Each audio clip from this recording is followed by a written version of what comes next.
Welcome to Plain Talk. Happy to be with you. And we're going to talk a little bit about the North Dakota House race. We got some polling in that race, and I'm sure Chad and I will have a lot to say about it a little bit later in the show. But before we get there, we're actually going to be talking to one of the candidates, one of the 5 candidates in that race. The others are former state lawmaker Rick Becker, Public Service Commissioner Julie Fedorchuk, Cara Munn, Charlotte Moore from Williston, and, of course, Alex Balazs, who joins us now along with my co-host Chad Oban. Alex, how are you? Doing great today. Good talking to you guys. Glad to be on. What's the news from the campaign trail? Well, we're up in Grand Forks today at the Judiciary Field hearing on border security. So talking to a lot of folks, and it's going really well. So speaking of border security, at one of the recent debates, you talked quite a bit about border security and said it was all the Democrats' fault. Since then, and maybe around that time, Republicans in Congress have, killed a bipartisan bill that was put together, and basically have said for political gains they want the border to continue to be an issue for the political season. I mean, can you really blame Democrats at this point? Just Democrats for the problem that's at the southern border? So let's take that apart. I can blame the Biden administration for this current crisis at the border. And secondly, no, I would not have supported the bill. And if you look deep into it, that will allow an undocumented, unaccompanied minor to be pushed across the border anywhere along the border. So a 5-year-old stuck across in the desert Eagle Path, I'm just not going to get behind that. And the second piece is that H.R. 2 was sitting over on Schumer's desk. So it's really not about blaming Democrats. It's not about blaming Republicans that couldn't get it together. It's about this premise that we're sitting in Grand Forks today at a Judiciary Field meeting because it's political. And it's political because no one cares enough to do anything about it. If you go back 5 weeks or longer, I came out and said, we need to secure this border, and you just need to tell those guys to do it. And one of those guys, I mean CBP and ICE. And that's the bottom line. That order is not being issued. So therefore, that border is not going to close.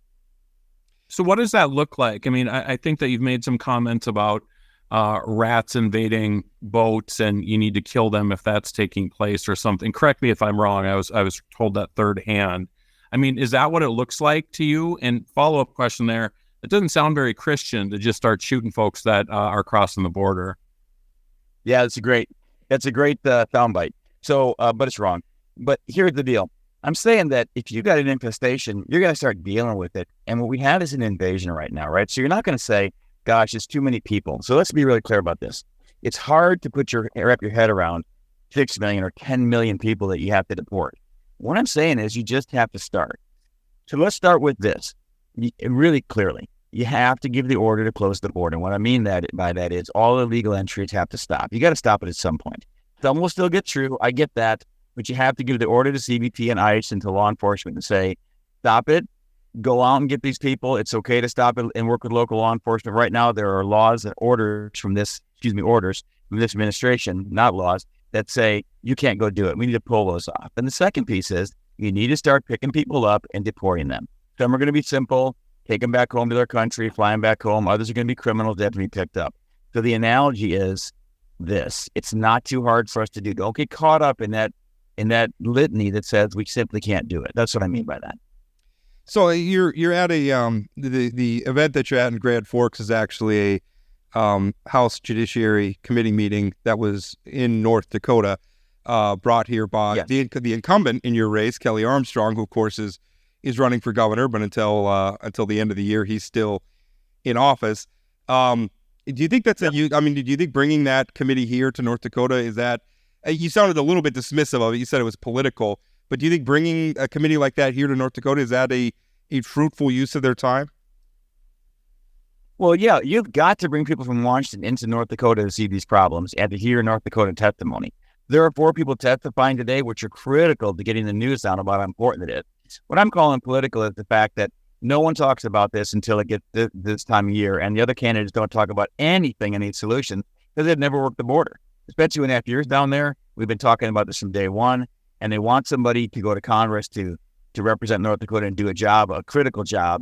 And I'm asking, and I'm still going to ask, who has the experience to do that? And then the only one with the experience to go forward and do it on day one. So yeah, it's super important they came out here to do it. That's always the case. And every single time you can get a field committee out from Washington, you should have it and you should talk to them, because I just listened to this testimony in there. 2 sheriffs, one of the representatives from a city right on the border, and then the state's attorney, I think I said that right, Drew, all talking about crime and what's happening with it. So it's super important that they get heard, and this is the best place to do it. Alex, one thing on border security, I mean, it's one thing to say, well, we ought to do this, we ought to give the order and do this, that, and the other thing. But to get anything through Congress, I mean, even after this election, if Republicans have a good day, they're probably not going to have 60 votes in the United States Senate. Republicans may not control the White House. I mean, there's always going to be, and this, by the way, goes for Democrats as well. There's always going to be a requirement that you have to have some buy-in from the other party to get anything done. So is that part of the problem where, I mean, I think you're right. I think politicians, when it comes around election cycle, we get a lot of flyers in our mailbox about the border. We see a lot of TV ads about the border. And it's all about, a candidate carrying a gun around saying, we ought to just get tough on the border. Well, as a matter of law, in order to do something on the border, you have to reach out to Democrats. So how would you get a bill through a divided Congress that could improve the situation at the border? So you're spot on. First of all, there has got to be a consensus that comes together. So let's talk about how we do that. So first of all, and this has got to happen because this is what the Biden administration did. They issued executive orders to open up the border and to pull off all the previous orders that said remain in Mexico or those things. Those executive orders have to be pulled off. You have to pull off things that allow people to illegally enter. And the second thing you have to do is you have to pull off all of the restraints that the Biden administration has put on CBP and ICE. So those have to come off. But the more critical thing that you addressed, which everybody needs to discuss, is then Congress has to step up and then pass laws to support it, right? Because you have to have those laws written down. We have a ton of immigration laws, but you're going to have to pass those things together. So I believe that Democrats don't want fentanyl. And I believe that Democrats don't want little kids being trapped for sex. And I believe that Democrats, as well as Republicans, I'm saying this as if I'm including conservatives in the beginning of this sentence. I believe they all want this. I don't believe the Democrats wholesale want this threat that's entering our country. So I think what's missing is talking with them and sitting down. And I'm not talking about crossing the aisle and going way over to the left to bring them in. I'm talking about sitting down with logical people. But let me follow up on that, because Senator James Lankford from Oklahoma, who is a very conservative U.S. senator, he did exactly what you're talking about. He sat down, they negotiated a deal with Democrats. There was a lot of support for it among Republicans until Donald Trump turned on the bill and said, we don't want to pass this, seemingly, from my perspective, for political reasons, because he didn't want a win on immigration issues ahead of the 2024 election. And Rob, I would add, many people, conservatives, said it's far more than they would have ever expected to get from a Democrat Senate, and still the bill was killed for political reasons. So I think it's sort of nice, the idea that we're going to work across the aisle and come up with a solution and just talk about each other. But to Rob's point, that happened, and then it got killed for political reasons.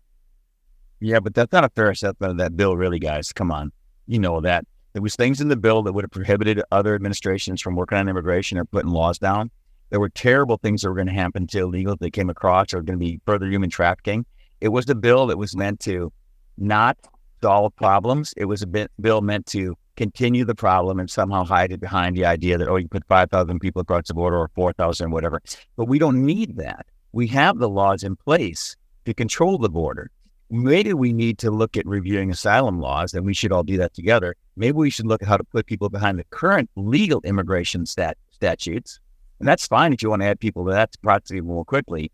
But the idea that was a good bill, I mean, we don't have time, we do have time in this radio program to talk about it more in depth, but it's a long discussion. And I read that bill, and there were many pieces that were not good. I don't think you even would have voted for it. So shifting gears slightly to more specifically to the race, away from policy. I mean, obviously, Alex, you winning the GOP convention was a really big deal. I think many of us were surprised by how well received the convention received you, and that you did a great job of winning that thing. my question for you is, what has that endorsement meant for you in actual help from the state GOP? Like Rob just reported on, there's some mail going after Tammy Miller. I don't think the state party has done anything on your behalf, going after supporting you or doing anything else. What has that endorsement meant for you in practical terms of winning this primary? Well, first of all, I got to hand this to the GOP. They've been really good on helping me out with different kinds of placements on social media. They work with me on data. They get lists to me. They talk with me about meetings and things to go to, and they work with the district chair so we can get these town halls together. And that's where I really talk to voters. So those kind of meetings have been critical for me. The other support, they got tied up in a recount after the convention for different reasons. I understand that, but that's all part of the process. I don't know that the kind of thing people are thinking that the GOP can do, which, they're not going to buy ads and do those kind of things. That's my job, to get out there and talk to folks.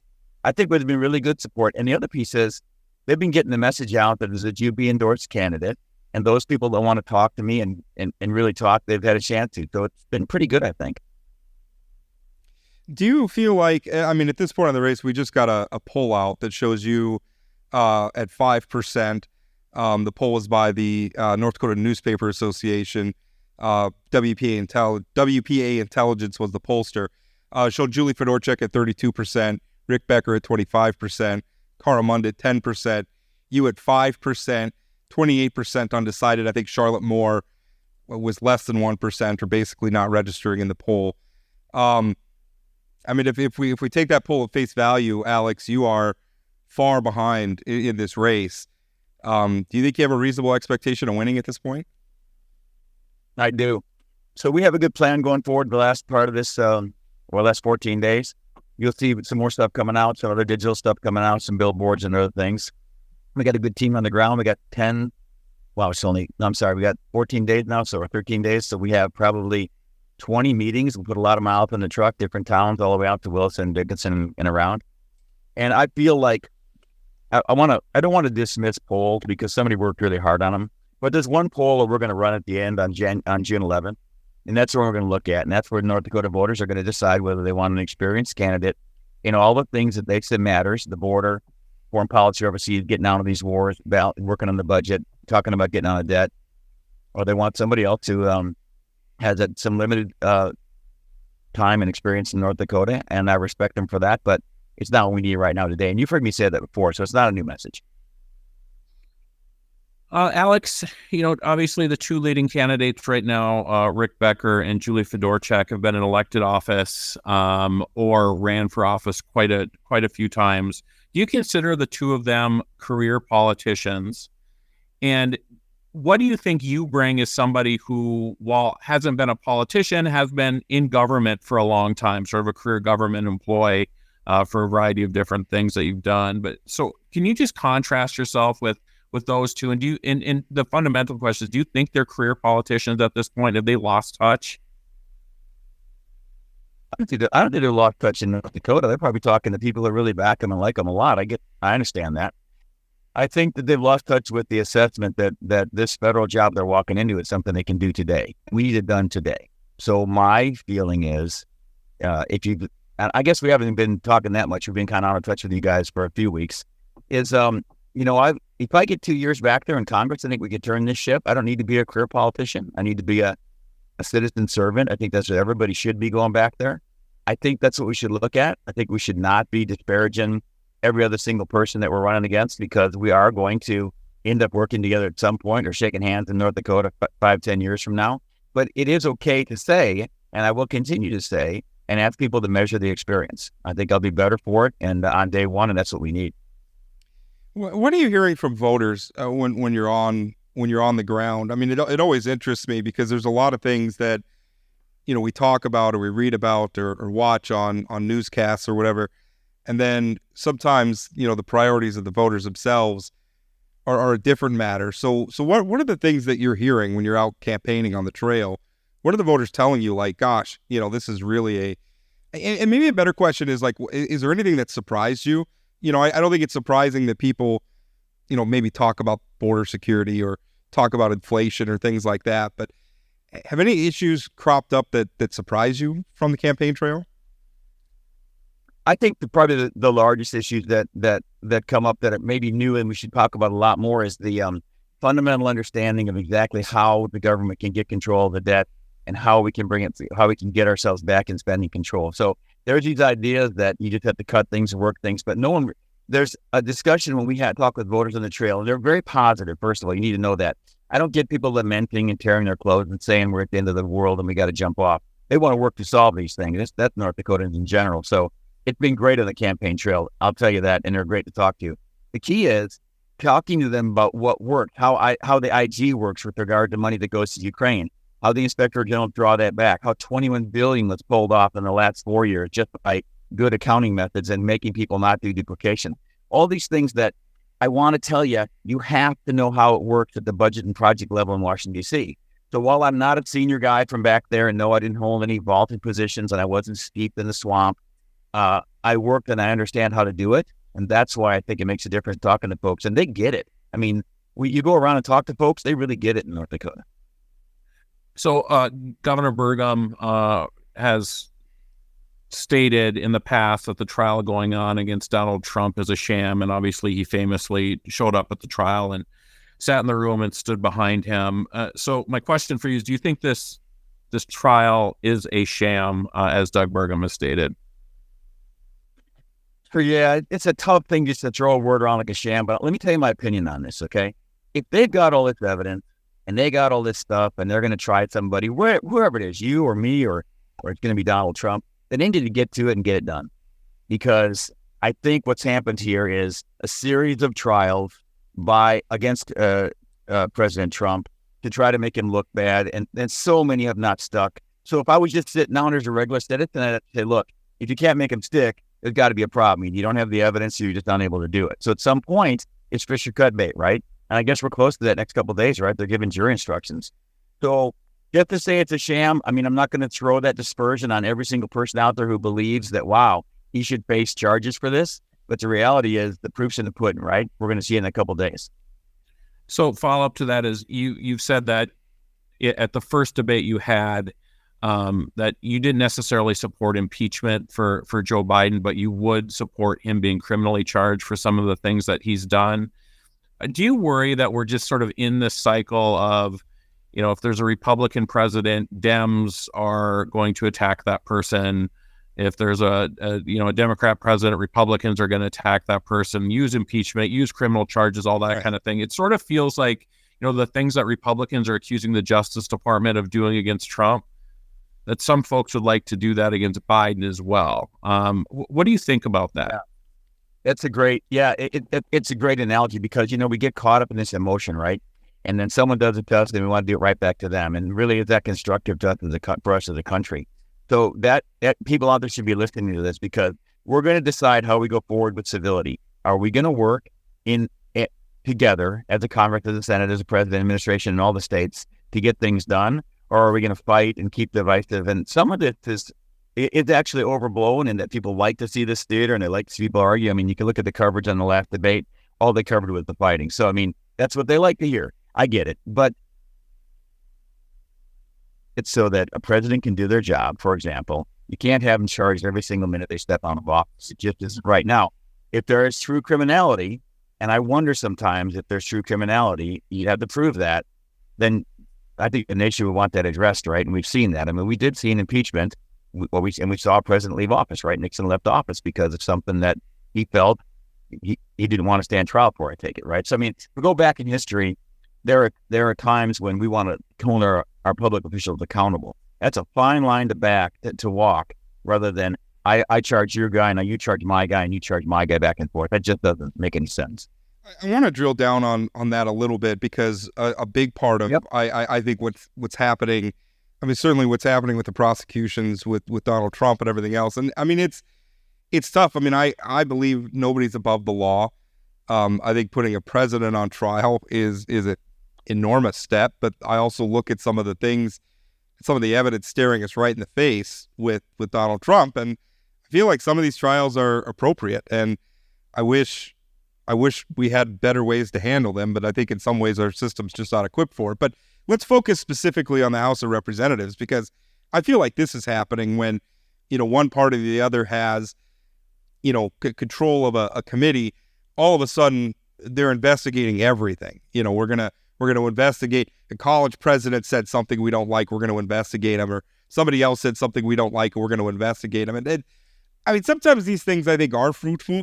Sometimes I feel like it's a gotcha game, and I feel like it's a waste of taxpayer dollars, and it's a distraction from something you mentioned earlier, which is, hey, how do we fix the national debt? So what's going to be your philosophy when it comes to, maybe you're on a committee and the chair of the committee wants to, when you're on the majority and the chair of the committee wants to launch a investigation. I mean, what are your criteria for what constitutes an appropriate use of congressional time in those circumstances? I think the first thing we have to do is we need to look at things that are pertinent to national security and those things that affect federal government. So a lot of these things that they're looking at are actually state level issues. And I'm not even sure that if you were to look at some of the committees going on and some of the investigations, that they even belong constitutionally in the hands of congressmen or senators. So I think that's important to read that Constitution really carefully. Then the second, maybe they can have that talk with your committee, and maybe you're not on that committee if you can't agree with it. I don't know if we talked with you about this, or maybe it was another radio station. Maybe you're not going to get a committee posting because you won't go along with those kind of things. But more importantly would be to have that adult conversation to see what's really fruitful and what makes sense. Now, here's the other thing. What about if all your constituents, what across North Dakota, if you want a certain thing done, then as a congressman, should I bring that forward? And maybe that's the better question, right? If you say, hey, we want this looked into, right? So, Alex, obviously, Rob last week asked Lieutenant Governor Michelle Strinden a very good question right off the bat. It's, why do you want to be lieutenant governor? Who would want to be lieutenant governor? And I look at Congress. I was laughing when I asked. Yes, you did. It was but I look at Congress and the dysfunction going on, and in all seriousness, like, it seems like you got a pretty good life. You've had a great career. Why do you want to be in Congress? I'll tell you, from the very beginning of this in mid-February, and I know everybody said I got in late, but I just felt like we had to serve again and get this turned around. I feel like that we are very blessed, but we're too comfortable when we were sitting watching all this go on, and we need to go do something about it. And I've answered the call before. I've gone and done work, and I've really made a difference, I feel. And I don't want that to sound like hubris. I want that to say to you, I think that sometimes you need to step up. I think now is that time. I don't think this needs to be a career for me, but I think they have the tools and the experience to go now and help get us out of this trouble. And yeah, I was back there, but talk about those folks. And you want to be in Washington with the heat and the humidity and the junk. But the reality is that's where you have to go to sit for whatever it is, 250 days a year to get the job done. Yeah, we'll do that. That's what we need to do right now. Candidates never like it when I ask this question, because right now you're focused on winning, and I understand that.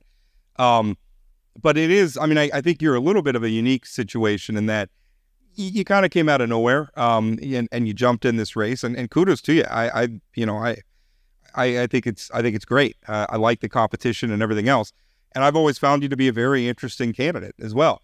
And so I guess my question for you is, when it comes, primary day, if you lose, what does the future look like for Alex Balazs in politics? If the voters say, not this time, Alex, would you consider running for another office down the road? Or are you going to stay involved? Honestly, I just don't know. I've been asked that question a few times, and I've said, that I need to focus on this. And I also feel like if you're just in it to lose this one, I'm not saying I'm in this to lose this one, but if you're just in this one and you lose it at the primary, but you're willing to say, yeah, I'll just take the next position that comes along, maybe be governor or dog catcher or whatever else. That's not my goal to get into that, to make a paycheck or do politics. So I don't know the answer to that. I would like to serve, and I would hope that in 2 years, we're not in the same situation where I feel like we have to go and still fix things. So I don't know. I guess we'll have to have that conversation. I guess what I'm going to do right after primary, if I don't win, is I'm going to go back to the Legion and keep working on community projects. I'm going to keep trying to do the best for North Dakota I can. We do a lot up there to help people, and maybe I'll take a more active role in getting things done. But yeah, we'll have to talk about that on June 12th, I guess. Well, you're setting a high bar. If in 2 years things still need to be fixed, I'm here to tell. Maybe I'm cynical. I'm here to tell you though, my friend, I don't feel like things are going to be, I'm hoping they're better in 2 years. I still think there's probably always going to be plenty of problems to fix. Politics tends to be a recession-proof industry. There's always something that needs some work. But I appreciate you coming on and talking with us, and looking forward to these results coming up here in 13 days on June 11th. Thanks, Alex. Yes, sir. And thanks so much. I just want to just say to everybody out there, listen, keep the faith. Don't let it get you down, because after this, no matter what happens in this primary, we're still going to be here working. So hang in there. We can do this together, North Dakota. The cold cases you see at the Vault have captivated readers across our region for years. At the Vault podcast, our team of professional reporters takes you further into those stories with new interviews from family members, investigators, and experts. Check out The Vault at inforum.com/The Vault and subscribe to The Vault wherever you find your podcasts. All right, just finished up with Alex Balazs, and I'll tell you, every time I talk with Alex Balazs, I come away from it liking the guy.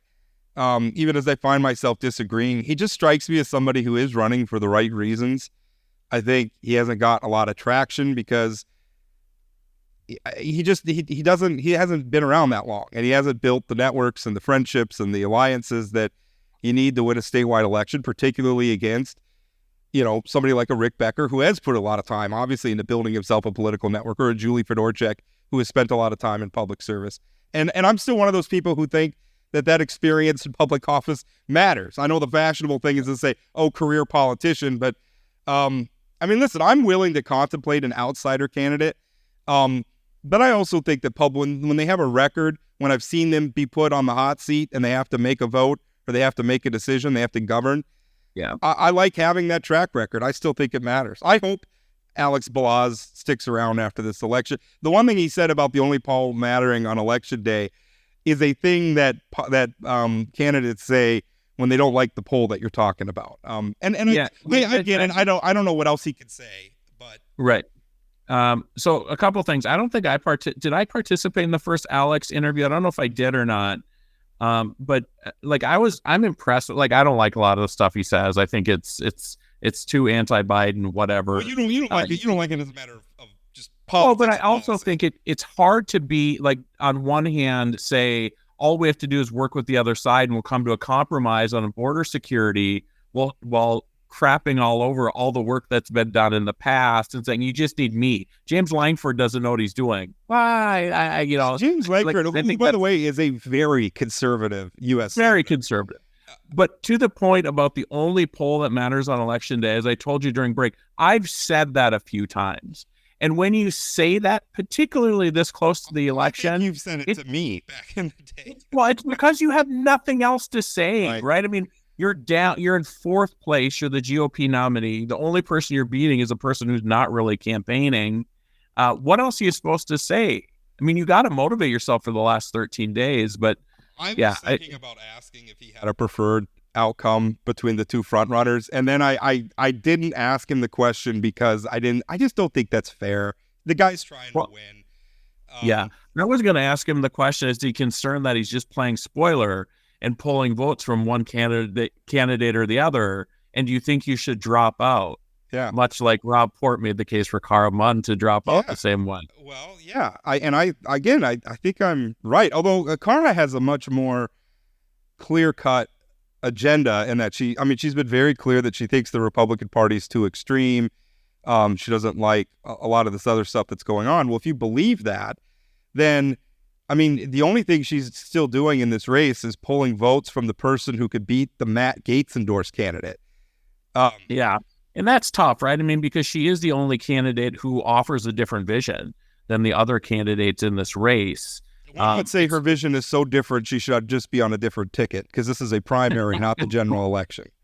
I think there's a place where we might find a little bit of common ground. Yeah. It's just tough. Like, I'm going to run in the Republican primary, and here's all the things I hate about Republicans. Like, Yeah. But although I can, there is a conservative case to be made for being pro-choice. The government should stay out of that decision, small government, whatever.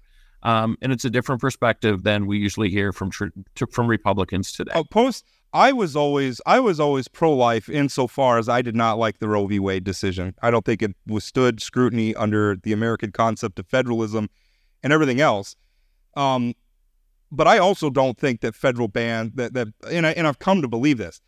I don't think that legislative bans on abortion work all that well. I'm fine with having a ban after a certain number of weeks, but I think our time is much better spent making, first of all, funding the research or whatever else we need to do to make pregnancy a choice, so that the only people who are pregnant are people who want babies. And adoption, make it more affordable for families. Right, and let's also support moms who choose to have the baby, support the families that choose to have the babies. I mean, there's a lot of work we could do on that front. And I don't know, does that make me pro-life or pro-choice? Because there's a lot of pro-lifers that agree with me on that. Right. Anyway, I don't want to go down an abortion. So, Rob, I think what we've determined here is abortion's not a black and white issue, no matter what people want us to believe. Agreed. Although, when it comes to the Karaman, I mean, that may not. It's really tough to watch somebody come into a Republican primary and you look at just the sheer number of Democrats who support her, who are writing letters to the editor for her and promoting her campaign and everything. It's disingenuous, I think. But listen, John Hoeven used to get a bunch of Democrat support as well. He also used to get all the Republicans to support him in addition to the Democrats. So that is a little different. There's one, it is a little bit different. Karaman, also, I mean, she's not in that much of a different boat than Alex Balazs. I mean, she's at 10, he's at 5. But let's talk about that poll. I feel really good about that poll, mostly because in the gubernatorial race, where we've had more polling than in the House race, I like that it matches up. Like the Armstrong campaign released a poll. They showed Kelly with a 41-point lead.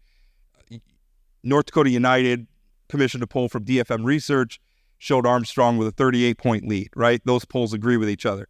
Now you have the North Dakota poll sponsored by the North Dakota Newspaper Association. WPA Intelligence was the pollster. So you have 3 different pollsters, and again, Armstrong with a 38-point lead. When you have polls agreeing with one another over time, that gives me a lot of confidence in those individual polls. And then when you move down to the House race, there's a logic to that too, where you see, you go back, Rick Becker's campaign released a poll, and I'm willing to take it at face value. I'm a little dubious about it because I've never heard of the pollster before, but it showed Fedorchak at, what was it, 16%. And then you move forward and you have a poll from North Dakota United that shows the race basically tied between Fedorchak and Becker. Fedorchak at 26, Becker at 29, his lead within the margin of error. And then you flash forward a couple of weeks. Now Fedorchak's at 32, Becker's at 25. And that just all makes sense to me, given what we know about the underlying factors of the race, where Rick Becker had really high name ID, but was very polarizing. Karaman, frankly, had really high name ID, also very polarizing. Fedorchak, very, very good favorables, not nearly as polarizing, but really low name ID. It makes sense that, Mund and Becker are kind of holding steady. Becker can't seem to get over 30%. Meanwhile, Fedorchak has a steady trend line up. And why is that happening? Because she's well-liked and she's moving her name ID up. All of the logic there meets. So I have a lot of confidence in this poll, I guess is what I'm trying to say. And Rob, it's exactly what when we had Dean Mitchell on from DFM, when we asked him sort of who would you rather be in the congressional race, his point was, I'd rather be Fedorchak because of the upside, and it just feels like she's moving in the right direction. This poll that was done, I think 2 weeks later than the North Dakota United poll, shows her starting to get some of that upside, right? I mean, essentially she's gone up 5, 6, 7 points, something like that. You rightly pointed out this is the first poll that's had it outside the margin of error, and Fedorchak is the one winning. We also talked to other folks that, it sort of matches up with internal polling that we're hearing about through whisper campaigns as well. With all that being said, this poll was not done after the $750,000 Club for Growth money's been spent. It's easy to lose 5 points when somebody's spending that amount of money against you as well. That is the point. And that is the big question mark in this race is you have an enormous amount of out-of-state money. And As of right now, as of the last time I looked at the numbers, most of that spending is for Rick Becker at this point. You have the Club for Growth that is spending, $663,000 plus in ads negative against Fedorchak. You have the Protect Freedom PAC, that's Senator Rand Paul's leadership PAC, that's spending $364,000 to promote Becker. You have the Win It Back PAC that's promoting Becker with $249,000. And then Becker's own campaign has spent $141,000. And this is all just TV advertising to date. And by the way, not taking into account spending on streaming and things like that. This is just what we can see from, sort of broadcast. And Rob, I don't know about you, but I don't want to watch a lot of broadcast television. But on Monday morning, I was having coffee with somebody, and there was a TV behind me that he was facing. And he said he's like every other ad was a political ad. And he's like, I don't know who this Fedorchak is, but she's getting hit pretty hard on TV. So if that's what people are seeing every day and every night, I mean, again, she's well known, not well known. I mean, that's where she's well liked, but not that well known. Is there a way for her negatives to now shoot up? I think that's what we're not going to know until June 11th. We're not going to know until June 11th. I think you're exactly right. So if she can weather this storm, she wins. I think right now it's her race to lose, but she's got to get through this. Now, I have heard rumors that there's going to be some outside groups that come in, try to counterbalance some of what's being done. And I think if it's going to happen, it better happen soon. It better happen because, you mentioned this last week, and, when there's only 3 weeks before the election, losing a week is a lot of time. It is a lot of time. But I think if they could push back so that in the closing 2 weeks, it's not just the anti-Fedorchak stuff running basically in a vacuum, then I think she can hold on. But, and that is really an interesting dynamic, is like the drain the swamp, ultimate outsider guy. I mean, if you look at Rick Becker's spend, he is being dwarfed by these Washington, D.C. or out-of-state groups. That is such an interesting dynamic that they're kind of riding to Becker's rescue. I always get a kick out of, Becker being an outsider. The only reason he's not a career politician is because he loses, right? He wanted to be governor. He wanted to be a U.S. senator. He wants to be a congressman. He would have been a career politician if he would have been successful. And we're not even talking about his 12 years in the legislature. Yeah. At what point are you... I've heard one-term lawmakers called career politics. One-term part-time lawmakers called career politicians. So I am tired of that entire dynamic. But it is funny, though, when somebody like Rick Becker is referring to like Julie Fedorchak as a career politician when, in fact, she's been or Tammy Miller calling Kelly Armstrong a career politician or whatever. It's so silly. It really is. And I think to your point earlier, maybe a little experience is okay. Yeah, I don't have a problem with it. I'm more concerned about how they'll govern, right? And maybe sometimes I look at somebody from the outside and say, boy, I really like their resume and I like their ideas and I think they're the right person. Or maybe sometimes I look at somebody who's been in office for a long time and I say, when push came to shove, they pushed the button the way that I want them to push the button. They're the right person. It's this automatic, like, oh, they've been in office for a long time, they have to go. It's so dumb and shallow. Right. I don't understand it. But it is the fashionable thing now. So one other person who might be benefiting from all of this sort of fire between Julie and Rick Becker is Trygve Hammer. I got a call this morning from somebody who's a Republican who said, hey, I read Trygve's message over the weekend about Memorial Day, and he's a veteran and all that kind of stuff. Like, this guy is a breath of fresh air with what we're seeing across the state. Again, he's a Democrat running in North Dakota. I get that. But he's going to come out of this primary with probably the least amount of negatives just because he has to have the crap beat out of him by the other guy. Yeah. I think I have heard a lot of people say, unprompted, out of the blue, probably a dozen people, Republicans, tell me that if Rick Becker is the nominee, they're going to vote for Trygve Hammer. Yeah, the math becomes hard for Trygve, right? Because you're going to have Trump winning by 30, 40 points. So you're going to need like a third of the electorate to vote for Trump and a Democrat for Congress, right? That math becomes hard.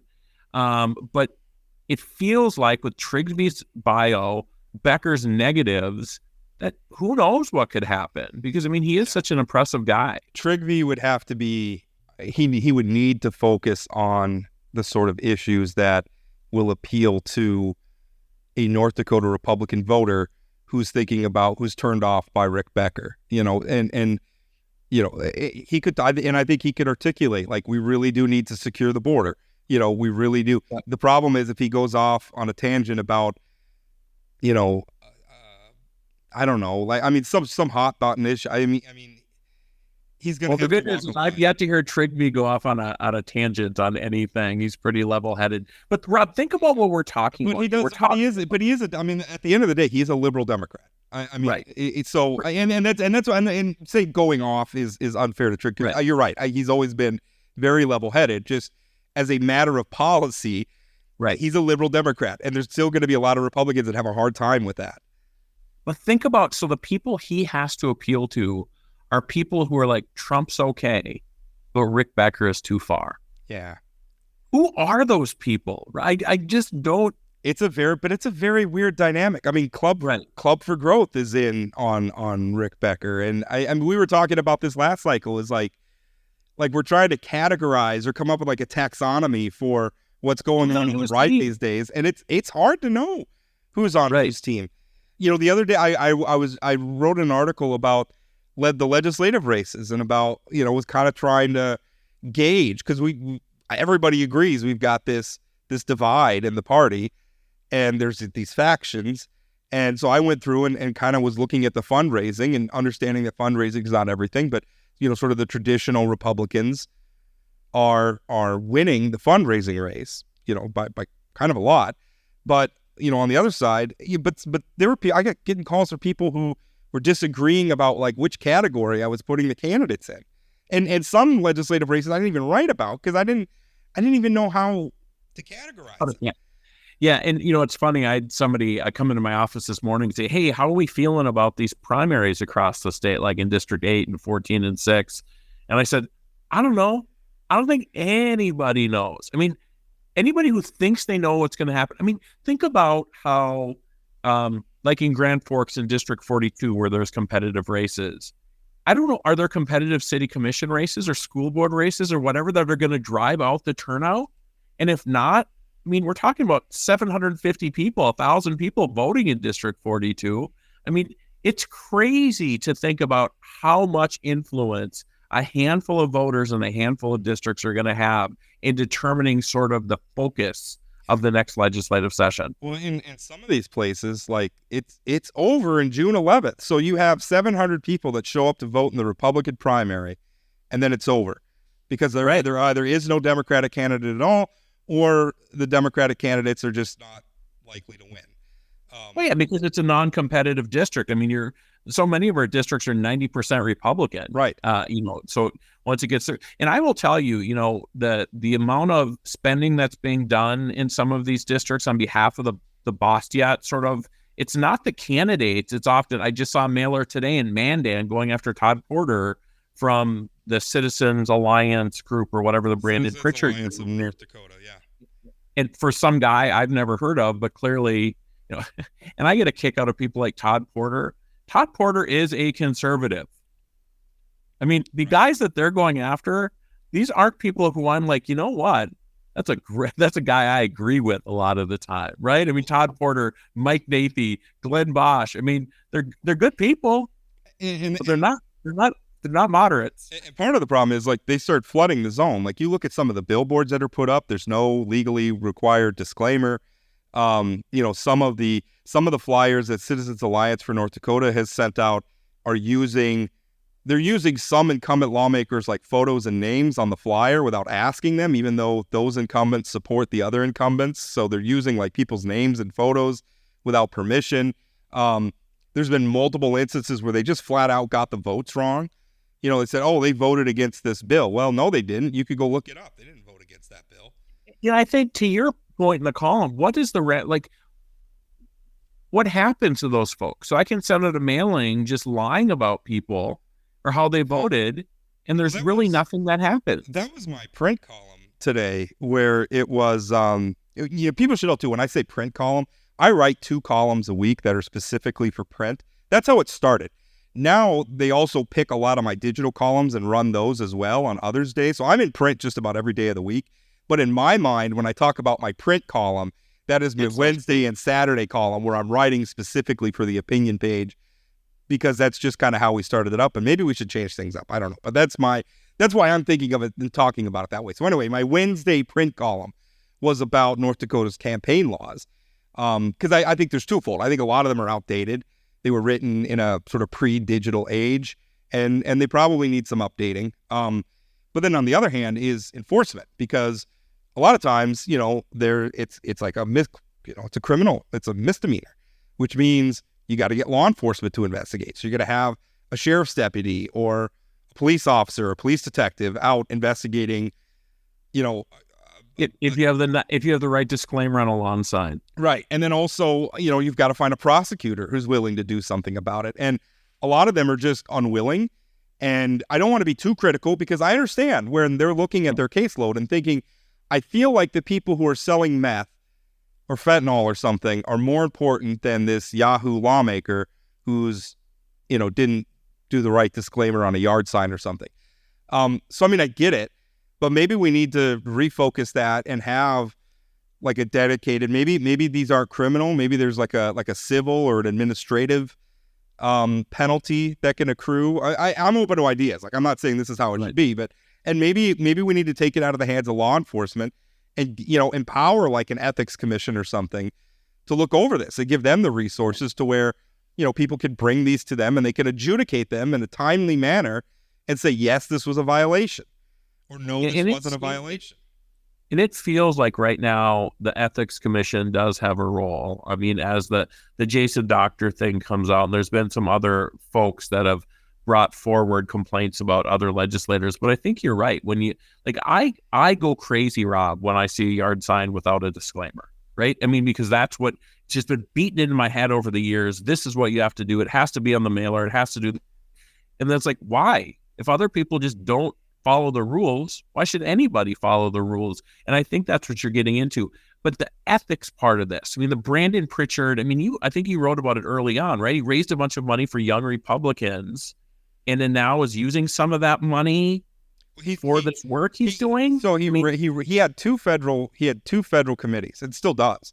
One was the YR Victory Fund, Young Republicans Victory Fund, and I interviewed some of the people who contributed to it, and they did so under the belief that the money was going to be used to promote young Republican involvement in North Dakota politics. Well, then the money went to the YR Victory Fund. He transferred nearly all of it to the Citizens Alliance for North Dakota, which is a completely different political action committee, and that's the group that's now using it to challenge incumbent Republicans. And would Brandon say, well, they are young people who are challenging in a lot of these districts? So, so Mike Mochenbacher is one of the people who gave money to young Republicans. Now, his money is being used to try to defeat people like Todd Porter and Mike Nathy and Glenn Bosch. Right. And Dan Ruby, too. Representative Dan Ruby, longtime lawmaker from Minot. He gave a bunch of money to the YR Victory Fund, and then he turned around. And when I talked to Dan, like, on one hand, he was like, well, I don't really want to see that money used to attack my friends. But on the other hand, it's like he couldn't quite bring himself to be critical of Brandon Pritchard either. So, and by the way, Brandon Pritchard's on the ballot. And how do you run an independent federal PAC, right? Because these federal political action committees are supposed to be independent of any campaign. But Brandon Pritchard's literally a candidate. And are they doing spending in that district? Well, I don't know. See, I guess that would be the question: is if it doesn't spend in his district, I guess maybe it's okay, except the lines are getting pretty blurry given how often all those legislative candidates work together.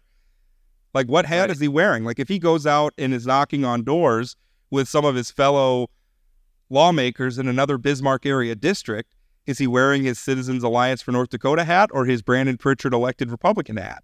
Right. What would solve this is if the voters of District 8 just vote for Berg and Wrench up in District 8 and make Brandon Pritchard a private citizen. Then he can do all these shenanigans on his own. It does free up time for him, which is problematic for society at large, but maybe not have that I think Mike Berg and Ken Wrench are probably cringing at getting the Chad Oban endorsement. Here's the deal. If I've proven anything on this podcast, Chad Oban is for common sense. Yeah. All right. That's my disclaimer. I want good fact-based government, Rob. That's all I want. Well, and the thing is, as always, we talk about this as a top-down problem, as this is stuff that politicians are doing. But here's the thing. If voters don't bring accountability for some of this stuff at the ballot box, it's not going to change. And it's encouraged, right? I mean, if we talk about all these districts, Mark Engett up in District 2, District 6, District 14, District 8, District 42, all these different places, if the non-traditional Republicans win, we're going to see more and more and more of this because it's a successful political strategy. I mean, it's the same reason why politicians use negative ads over and over and over again. They work. And until they stop working, they're going to keep doing it. Yeah. And so, I mean, at some point, it might mean having to pull back and just vote for somebody you wouldn't normally vote for just because you don't like the tactics that the other person's using. But we're in such a hyper-partisan time that, it's like... Well, I also worry that the traditional Republicans often are just like, oh my God, can you believe how unethical, and look at what these guys are doing. And in the meantime, these tactics are working and they're losing because they're just complaining. But I mean, I don't think the answer is for them to also resort to that. But the thing 100%. The thing is I don't think that they could count on those tactics just turning voters off, because they don't, either because the voters don't pick up on what's happening, or because, and let's be honest, this stuff doesn't get a lot of media attention either. To me, I look at it and it's like, this is outrageous, some of the stuff that's happening. And when I tell people about it, they're like, holy cow, or like the reactions I get to my articles, I'm like, oh, holy cow. But the thing is who else is writing about them? Really? And that's also the most effective part about mail, right? I mean, who sees a flyer? It shows up in a mailbox. It's hard to respond to mail. Everybody sends me pictures of their mail. Yeah, but it's even like, but Joe Blow voter, gets a mail piece that says, Todd Porter's terrible. Todd Porter doesn't know who got that mail piece, right? I mean, where's the targeting? Who are you responding to? I mean, mails are like on TV commercials. It's easy to respond. You just buy TV, right? And mail, digital as well. You don't know who's being served that stuff to know where to respond. It makes it very difficult. Yeah, and again, it just kind of seems like the strategy here is cut corners, do whatever we want, play fast and loose with the truth, flood the zone with it so that everybody's playing whack-a-mole and win. And then once you've won, the ends justify the means, I guess. It's but you pointing out that they got votes wrong. Like, do you think they're incompetent, or do you think it's just like facts don't matter? We're just going to win this thing. I think it's a little of both. It's disgusting, though. I mean, to go after somebody for voting the exact opposite way of you're claiming they voted. I mean, when you think back, like Pritchard sent out Pritchard's group, obviously with Pritchard signing it as executive director, sent out an email, and he accused dozens of his Republican colleagues in the House and the Senate of being woke and spineless because they supposedly voted against this pronouns bill. And they did. He did get the voting record right. What he didn't mention was the fact that they killed that bill because it was a duplicate bill to another identical bill that most of them, all but like he identified 34 people, and I think it was all but like 4, 5, 6, something like that, actually voted for the duplicate bill. So, I mean, that's just dishonest. And he certainly hasn't corrected the record that I'm aware of after the fact. So I don't know how. I mean, it's one thing to watch and listen, we all know that sharp elbows get thrown and people exaggerate or whatever, but there's exaggeration and then there's that. Right. Yeah. Again, you want to show a contrast with the person you're running against. The contrast should be based on real contrasts, not just made up voting records or, that's sketchy stuff. It really is. So anyway, I feel like there's a way, and the other thing too is I am afraid of when I see the number of people, like I'm starting to get emails all the time now, like an ethics complaint has been filed against so-and-so. Right. That doesn't necessarily mean anything. Anybody could file an ethics complaint against anybody else. So, Rob, are you dubious about ethics complaints that come out 13 days before the election about a candidate who's being challenged from the right? Yes. In a private. Me too. And the thing is I don't want to be dismissive of the complaint because there could be validity there. But the timing is very concerning. And the thing is the ethics committee. It's not the ethics commission that's putting this stuff out there. It's right. Somebody's filing a complaint. The thing is like I'm getting people wanting me to write about some of these ethics complaints, and I've decided to hit the brakes on that because I don't feel good about writing. I mean, it's supposed to be a not secretive, but you know what I mean? Like, there's a reason why the ethics commission doesn't announce every time they get a complaint because right. You don't investigate these in the papers. Right. And nor do I want them to be. But I'm worried that the current process is being weaponized where everybody's saying we filed a complaint against so-and-so and then we're just supposed to take it that so-and-so's done something wrong, even though there's been no process, there's been nothing. And again, particularly leading up to an election when an incumbent's being challenged, right. I think that it's hard not to see that as some sort of political maneuver in the middle of silly season. So I don't know. Right now, if you're hearing something about an ethics complaint against somebody, I would take it with a grain of salt. And I can tell you, Mike, my policy, I've written about one or two of them previously out of the context of an election.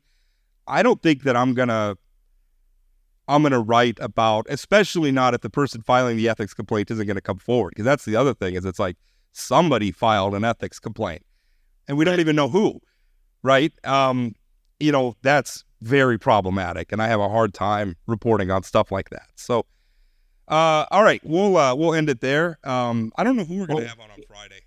And I hope if people learned anything from today's podcast, it's that the only poll that really matters is the one on election day. Well, that is true, but also a little dismissive when you have multiple polls all agreeing with each other, showing. Listen, as a guy who shelled out lots of money for polling in his lifetime, I believe in polling. Yeah. Listen, any poll could be imperfect. Any poll could get it wrong. There's always lots of variables, but and even this poll, like even if it turns out that Rick Becker wins and Julie Fedorchak doesn't, it doesn't mean that this poll was wrong. To me, it just means something happened in between the snapshot that poll took of the electorate and election day. Yeah, right. I mean, if Club for Growth is outspending Fedorchak by a 5-1 margin, it's about moving numbers towards Becker.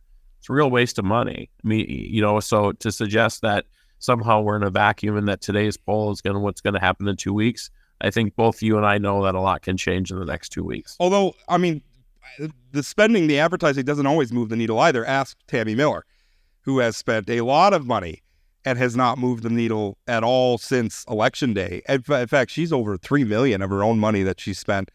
And I'm at this point wondering if she's going to crack 20%. I guess we'll find out. I mean, that's tough. Yeah, that's a lot of money. Yeah, more than because she just put in another 300,000 plus. There was a 48-hour report yesterday. So, I mean, and still nothing compared to what Burgum put into his presidential race. No, Burgum spent, I think, just on his presidential campaign. Now, obviously, I don't know what he spent trying to get himself on the ticket as vice president. There's not exactly a disclosure report for that. But just on his presidential campaign, he spent over $15 million of his own money, lent his own campaign that money. So I don't know if there's. I wonder if they've got like the amortization payback plan. That's that they're gonna figure it out. Probably not. There was like $600,000 left in the campaign, though, I think. So maybe some of that'll come back. I don't know. But yeah, and by the way, that is also interesting because that's what I was looking for, is to see if Doug Burgum had dropped some money into that race. Still nothing. Still nothing. And that could be maybe Doug Burgum doesn't at this point wants to be friends with the person who's going to be the next governor. I don't know. We'll see. I think the only thing Doug Burgum cares about right now is being vice president. I think I would agree with that. Yeah. So having ended on that bit of bipartisan agreement, we'll move on. Do you want to have our meeting about who we're going to have on Friday right now on air? Should we do that? Well, I mean, I feel like with only 13 days until the election, we should probably talk to a candidate who's on the ballot. Don't you think we should probably have Kelly back on again before election day? Yeah, we should do that. We should. I'll work about getting Kelly. Oh, well, we can also talk about this committee hearing he just had as well. Oh, and more importantly, Angel Hernandez retiring as an MLB umpire. Oh, yeah, there we go. Angel Hernandez, who somehow got famous in a profession that if you're famous, you're doing it wrong. Doing it wrong. I'd also like to talk and thank Kelly for his Mets helping the Dodgers turn around their 5-game losing streak yesterday. The Mets are always there for us. Hey, Yankees beat up on the Padres for you too. I appreciate that. You like I that? appreciate that. Yeah. So if you guys, I don't know when you guys play the Orioles next, but if you could take a bite out of them, that would be nice. Well, I was up in Toronto and watched them beat the Blue Jays 2-3. But the Blue Jays are sort of terrible. We're not that worried about the Blue Jays right now. I could tell you I just got news in that the Lignite Pack. We should talk about this a little bit. So the Lignite Pack is and by the way, I think Rick Becker caused this to happen. The Lignite Pack's going up on radio with ads in support of Julie Fedorchak. Well, I mean, Rick Becker, of course, made this happen. I mean, Jason Bohr essentially said that. I mean, for the backstory on this is kind of hilarious. Where Becker did, he did the cameo thing with Dylan Mulvaney, who's the trans right activist, internet personality, and used it to sort of attack Julie Fedorchak as a greenie, right? Which is ridiculous. I mean, if you're going to attack Julie Fedorchak on anything, like energy is not where you go. I think my metaphor was like if I'm going to beat Shaquille O'Neal or something, and it's not going to be basketball, right? Yeah. I'm going to play him at Tiddlywinks or something. And so he does that. That causes the lignite industry, the North Dakota coal industry, to like come down. They don't normally endorse in primaries, and they came down off the fence and endorsed Julie Fedorchak. And now I understand that they're running radio ads. And I've seen some social media advertising for them as well. It's just, just begging people. I mean, the lignite energy is not exactly begging to jump into the fray on something like this, but he literally prodded them into doing it. You pulled them off the bench, like you kind of gave them no choice. Yeah. And the strategist, what we could use is a few more people fighting against us in this race. That's what you need. That's what you need. So anyway, that was kind of funny. Anyway, well, Chad, we're actually gonna end the show now, so people could stop listening. Thank you. You think people are still listening? Yeah, it's probably very optimistic of me to assume that people have hung in this long. Although if they did, then they got that little news nugget right at the end. So yeah, congratulations to those of you who made it this far. Yeah, I listen to Smart List podcast. I don't know if you listen to this with Jason Bateman. And they always refer to their listener. Like there's just one person listening to them. And so, yeah. So goodbye, listener. Goodbye, listener.